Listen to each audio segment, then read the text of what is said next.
guys, so today we're going to be talking about Jane Eyre and Shirley, since you guys have just finished reading those novels, and we're going to be focusing on the role of men and women in the two novels and how Bronte depicted them. So first I want to ask you guys if you have any prior knowledge about the Victorian era and what the role of men and women were like and how the societal standards influenced those roles. Okay, so now some background information about the Victorian era. You guys know that it was ruled over by Queen Victoria, and it was a very peaceful and prosperous time, but within that you could see a higher divide between the societal classes. You could see people being more separated into each of them and not really like mixing and blending them. There were three classes: the high, middle, and low, as we all know. But usually the higher class did not perform any manual or labor work, so they hired people of the lower class to do that for them. So the lower class was the most populous one, and within that you could see a divide between the men and women and what roles they served in society as well. The men typically went off to the big cities to work in factories and more industrial related jobs, while the women stayed home and worked in the house and did like household chores, took care of the family, stuff like that. And that was supported by the theory that men and women had natural characteristics that separated them and that they were meant for those two different roles. So I'm going to ask you guys how you think that Bronte depicts those two roles and how you think that relates back to Jane Eyre and Shirley. Okay, so now we're going to focus on Jane Eyre and Shirley again. We're going to be analyzing two characters. We're going to be doing Jane from Jane Eyre and Caroline from Shirley.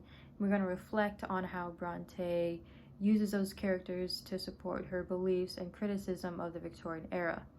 So we know that Jane is a very confident, strong, honest woman. She's very autonomous. She doesn't really let anyone threaten her, and she promotes a lot of social justice and gender equality. Meanwhile, Caroline is vastly contrasted as being a typical Victorian woman. She's very feminine, and she has a lot of people influence her decisions. So I'm going to send you guys out to breakout rooms, and I want you guys to find a couple quotes or events that help enforce those character qualities within him. Okay, so I found a couple important quotes while you guys are out in breakout rooms. This one is from Jane Eyre, and it's Jane responding to Mr. Rochester about his demands about trying to get Jane to marry him, and that they could go off and live a high-class life and buy expensive stuff and travel the world. So Jane says in reply to that, "I laughed at him as he said this. I am not an angel," I asserted, "and I will not be one until I die. I will be myself, Mr. Rochester.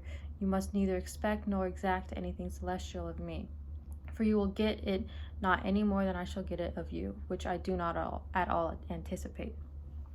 And so there's another quote I found in Shirley that also enforces the criticism of how men and women are separated, even though they shouldn't be. This one is, "If men could see us as we really are, they would be a little amazed. But the cleverest, acutest men are often under an illusion about women that they do not read them in a true light. They misapprehend them for both good and evil. Their good woman is a queer thing, half doll, half angel, and their bad woman is almost always a fiend." So in between those two novels, a big event happened that influenced Bronte's writing. Jane Eyre was written first and Shirley was written second. But in between those two novels, two of Bronte's sisters died. And so many people think that led to the vasting character development within the two novels.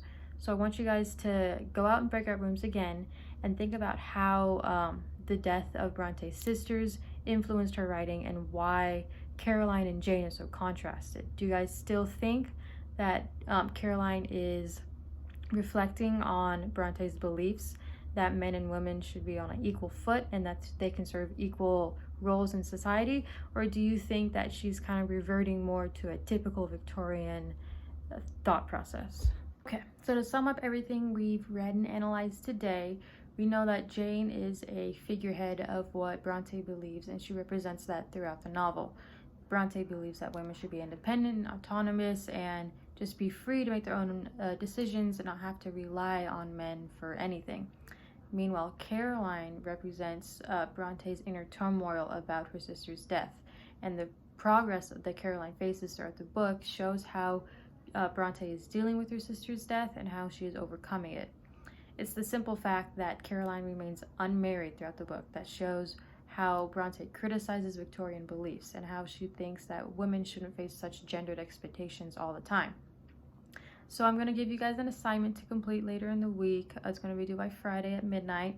But what I want you guys to do is to create either event diagram, illustration, or you can write a short paragraph comparing and contrasting the two characters and how they reflect the role of Victorian women at the time, which Bronte criticizes so much. Hope you guys have a good day, and I can't wait to see what you guys come up with.